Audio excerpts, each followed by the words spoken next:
What's up everyone, welcome to Drummer's Perspective. My name is Ben Todd and I'm here to help broaden your scope of what's possible as a drummer. Thank you so much for checking out this video today. If you are new to this channel, please subscribe. That really does help me out. Now today I want to share with you something that I've been doing quite a lot of recently, and that is writing out a quick drum chart. Now this skill has proven invaluable to me over my career so far when I'm in situations of needing to learn songs very quickly, maybe in the studio or for a gig, and I might only have, one or two times of listening to the song to actually need to play it, whether that be, like I said, in a recording situation or a live situation. Now, if you are able to write out your own drum charts and you have a fast way of doing it, then this can be super beneficial to you being able to play songs very quickly, and then depending on your experience with that, being able to interpret what you write can also help it make it sound like that you've been playing these songs for 10 years, say.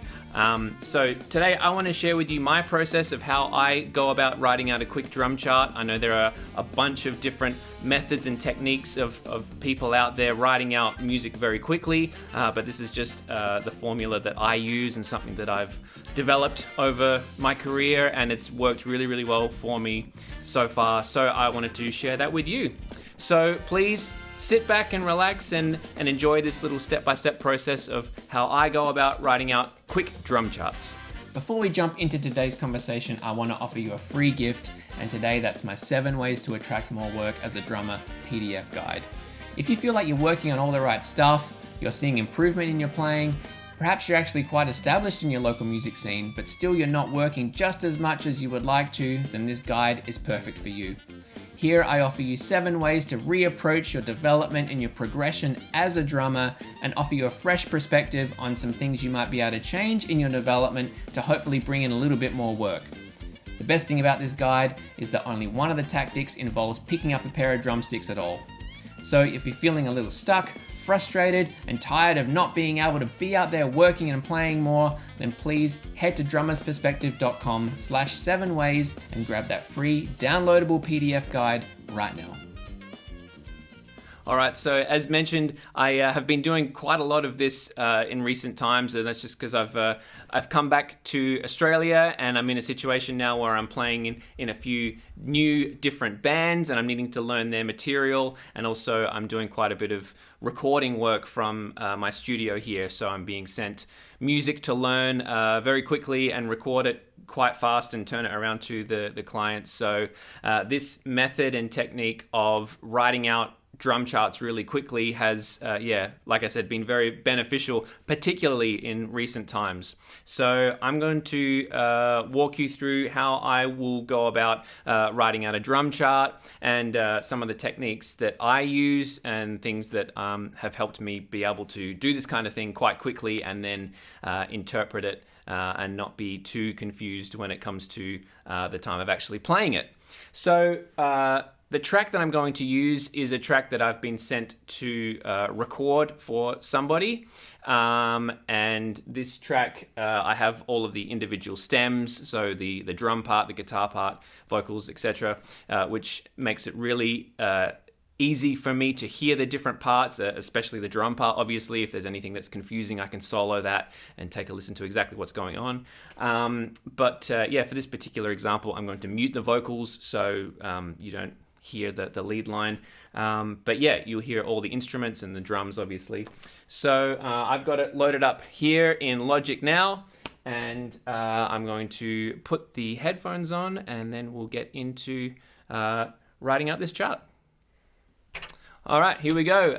We're going to take a listen through this chart, and I'm going to basically show you kind of the timing that it takes me to do this kind of thing. I will stop and start in some different places just to explain some things to you, but in general, hopefully you'll be able to see that if you use some of the techniques that I use, how quickly you can actually write out a quick drum chart for yourself.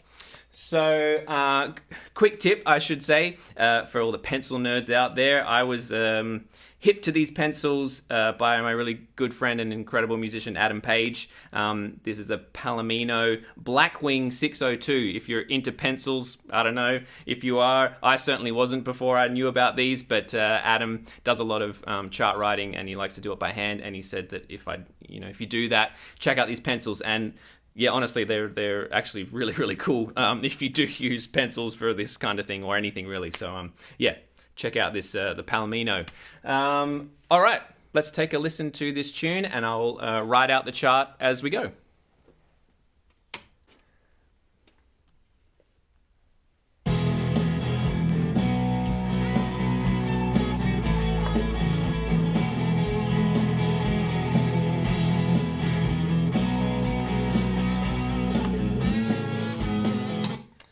All right, so the first thing you'll notice I did is just write out some quick dots. And to me, this is indicating the kick and snare pattern, which is obviously a really important element of what we're going to be doing. And also writing in some quick bar lines. If you're using manuscript paper like this, which is obviously blank, then you'll want to put in some bar lines pretty quickly as well, just to give yourself some point of reference. So for me, I can hear the groove is going boom, ba, boom, boom, ba, and then a rest on beat one of the next bar of the pattern.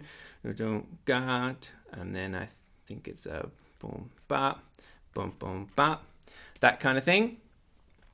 I can hear there was a crash at the beginning and then ride eighth notes. So I'll just indicate that with slashes like that and write something like ride eighths, that kind of thing. So yeah, that's the basic groove for this intro section of this song. While I've stopped, I'll put in a few more bar lines, as I know that we're probably going to continue past 4 bars of music. So yeah, let's take it back to the start, just so we can understand how many bars there are exactly in this intro.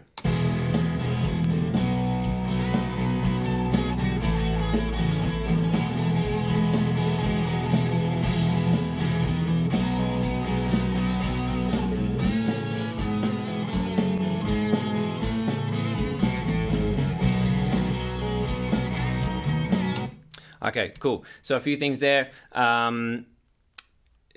Generally, like with pop or rock music, it's usually like a 4-bar, 8-bar patterns, that kind of thing. After doing this for a little while, and you can kind of hear where the sections fall. So I know that this is a 2-bar pattern, and then on the 7th bar of the phrase, it changes to that little line.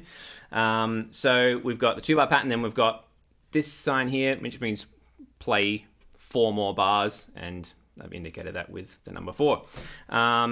Also, another thing that I'll point out, this groove is actually incorrect. Hearing it for the second time, what I thought it was when we were writing it out is not actually true. So there's a kick on beat 1 and not a rest. And that's something that will sometimes happen when I'm doing a chart and I'm trying to write it out quickly. I'll hear the groove a certain way, but it's actually on a second time listening through it, or if I just was continuing to listen through it, I'd hear that it's actually different to what I thought it was. So that's why it's good to, if you get the chance to listen to it a few times. But for now, yeah, we've got dun, dun, dun, dun, ba, boom, ba, ba, ba, ba. Play that for 4 bars. And then there was that pattern. Ba ba ba ba ba ba ba ba ba ba ba. So there's a 2-bar phrase and then a bar of 2/4. So I will indicate that with something like just writing slash lines here, 2-bar phrase, and then a bar of 2/4, and then back to 4/4, and that pattern went like ba ba ba. Ba, ba, ba, and then bum, bum, bum, bum. Now I write that in the actual staff like that and not as hits, because the fill and everyone in the band is playing da, da, da, da, psh, so I don't want to, play over that too much. But under this, I might say, like loose hats groove. something like that, because it goes from the ride to on the hi-hats. And then it goes to a groove on the hats, which we will take a listen to now.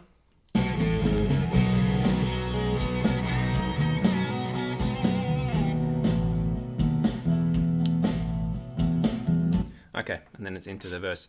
So that groove changes. It goes boom, ba, boom, bum, boom, ba, boom, ba, boom, like that.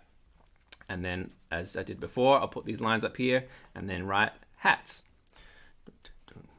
And then there was one extra bar, and then it goes into the verse. So I indicate that with a little V, which is kind of a universal symbol for verse. Cool. So now let's go back to listening to this from the verse.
Okay, cool. I'll just stop it there.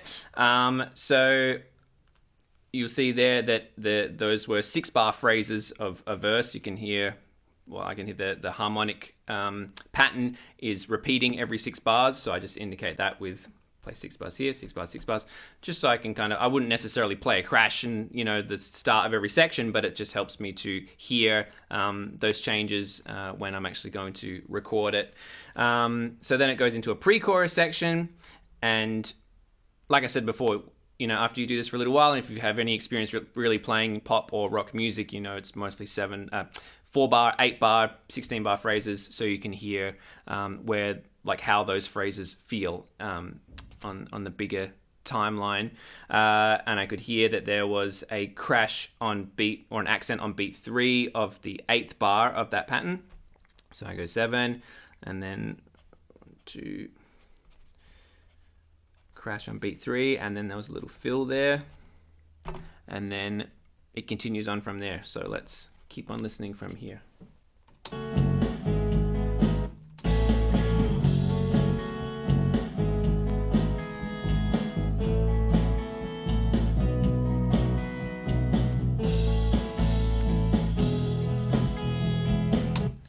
there's a little phrase there. Boom, boom. So yeah, that's how I write out a phrase like that. Just put the slashes and the accents, you know, the hit rhythm above that. And to me, I know that if I'm indicating that on a chart, I should play it, you know, either on crashes or use it in a fill and accent those specific rhythms. We'll continue from there.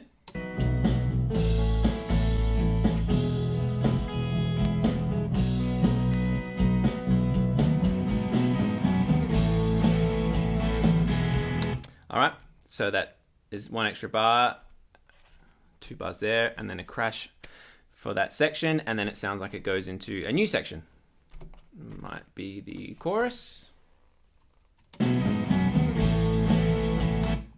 there was also a fill there, so I'll just write fill.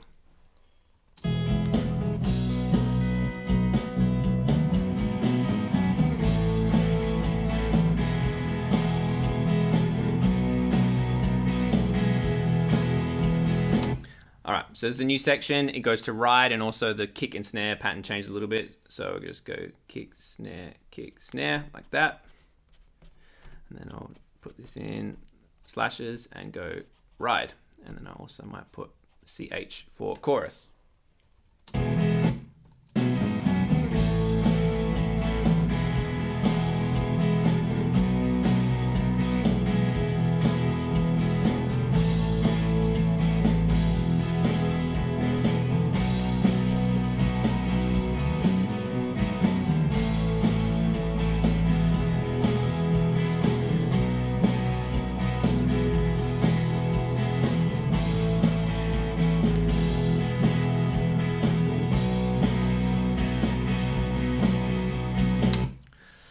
All right, so that sounds like it. I thought it was going to repeat to the start of the chorus, but it was actually slightly different. So that's what happens sometimes as well when I'm writing out a chart like this. I think it's going to repeat, back to the start of a section, and I let it play for a little bit, and then you realize, oh, actually it's slightly different. So then you have to kind of go back and write out that section, but it doesn't take too long.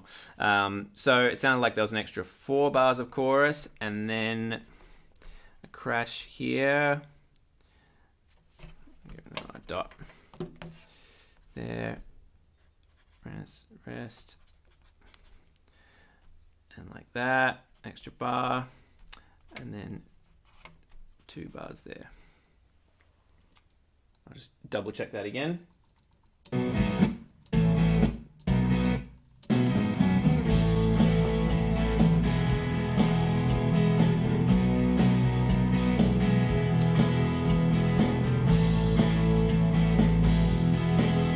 Okay, so listening back, that phrase was wrong here. It was actually the same. There we go.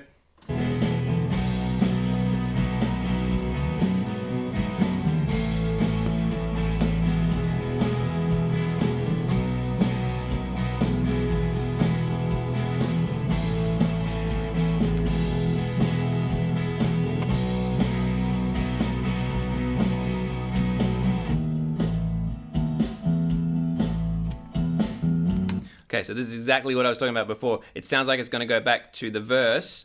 So now I'm going to let this play for a little bit just to see if it does actually repeat to somewhere where I can just put a repeat sign rather than like continue to write everything out.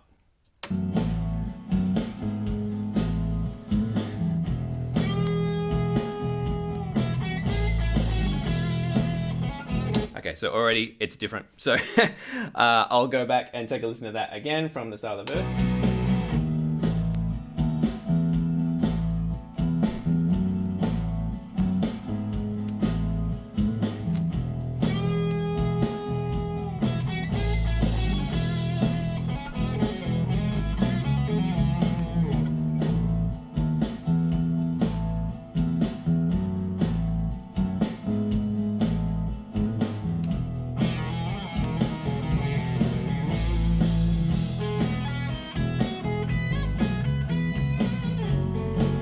Okay, so this little section sounds like it repeats with those crashes on beat 3 and 4 and 1. So I can put those repeat signs in, don't have to write it out.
All right, cool. So a few things there. I just let that play to kind of give you an example of what it would be like if I was actually just to not stop it and explain things to you, like how quickly I can kind of move through it. So I heard that it went back to the pre-chorus section, so that's why I wrote a little pre here. And then I I anticipated that that phrase was going to come up again, so I wrote that in quickly as well. And then when it goes to the chorus, I didn't write out the pattern like I did in the beginning. I just wrote chorus because then that tells me that it's going to be the same pattern as I'd played before. There's little hits there. And then it was quite a dramatic change in feel right where we stopped. It kind of goes to a halftime thing. So I'll just write that out real quick right now.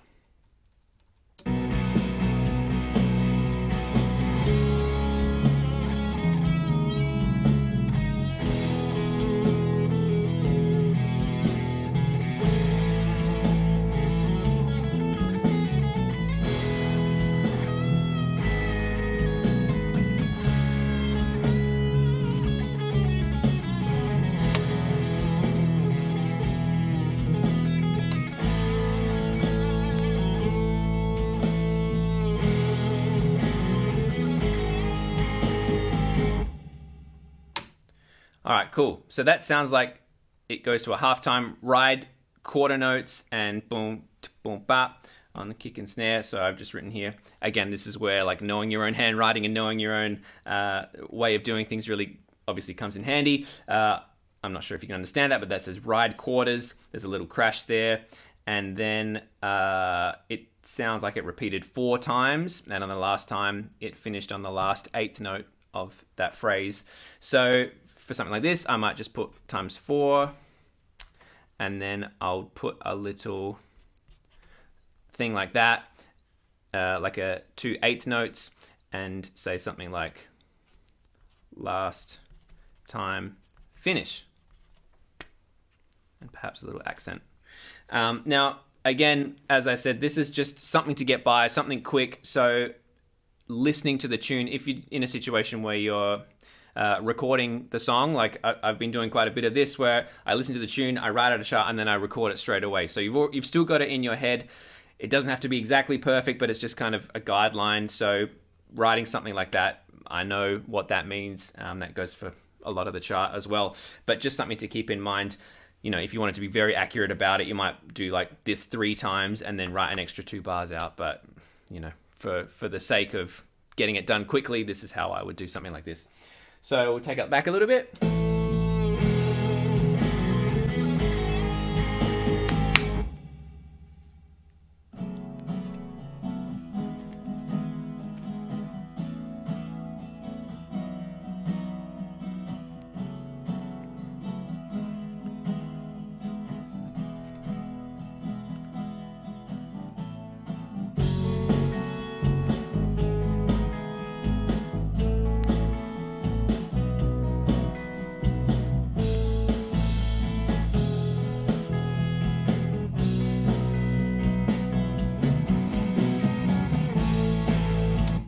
Okay, so that was pretty clearly there was no drums there. So we had after that phrase, that little section, we had a 1-bar break and then an 8-bar chunk where we didn't play, and then it came back in with the with the groove again.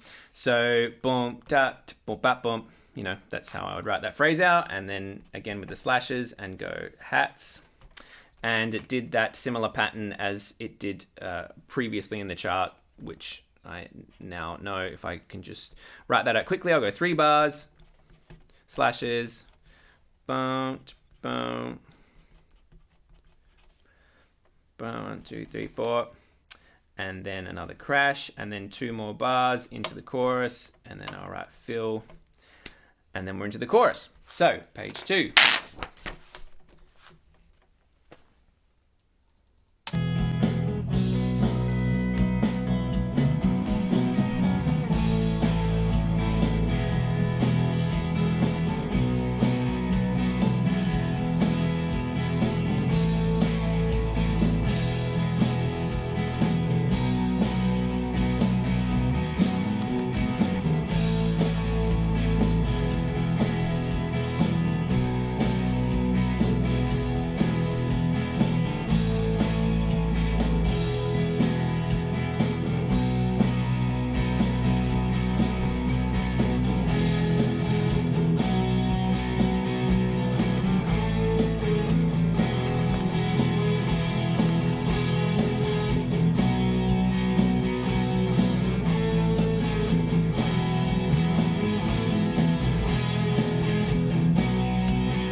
Okay. Again, that was a little bit of a real-time example of how I would write out something like this. I really enjoy this kind of thing. I've played this game with myself where, it's like trying to keep up with the music and still listen to what's going on, and also get out what is what you need to get out on the page from what you'd heard previously. It's transcribing pretty much, but in real time, and try and get through as much of it without stopping the track, so that you can kind of write it out, as you would try and write out someone speaking or something like that. But yeah, then sometimes it gets to a certain point, it's like your internal buffer can't keep up with the music, so you have to stop and make sure you're getting all the details, and getting it as accurately as you possibly can, and not sacrificing anything like that just for speed's sake. So yeah, it sounded like it went back to the intro kind of groove. Boom, boom, boom, ba, ba, do, do, ba. So that repeated, that was an 8-bar section, and then it started it again, and then it did the phrase that it did in the intro with that little 2/4 bar thing. So, because I've written it out before and I know how it looks, I'll just do the same thing with the slashes. Bar of 2/4, and then back to 4/4 here. Bum,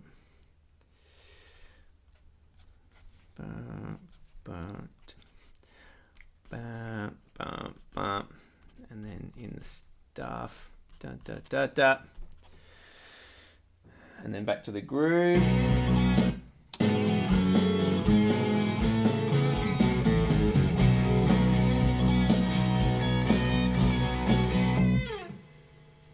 Okay, and then the end of the tune. Cool. All right, so one thing I missed out here, loose hats. And then, so there was so 2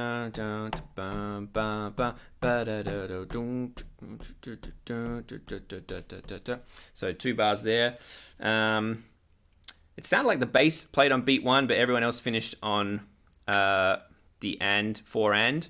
So again, you kind of make some general decisions for this kind of thing. Well, I do anyway, of how I might actually want to play it. If there's anything in the tune that I can hear immediately, like I'm going to change that, or I'm going to phrase it, a certain way, then I will try and put that in the chart straight away. So, using some artistic license, I suppose, for this kind of thing, I would say that I'm going to finish on beat 4 and kind of do maybe a 8th note build up into it, and finish, with a bit of a suspense moment or something like that. So we've got an extra bar of groove here, and then ba ba ba ba. I might just do the 4 8th notes at the end, and maybe put an accent and maybe a crescendo, and then just write groove. And that's pretty much it. Yeah. If I've got time, and if I feel like I've missed a few things or want to double check something, I'll obviously go and listen to the track again and go through it. But most of the time, to be honest, I pretty much just jump straight into recording and playing through it, because that's a whole different thing.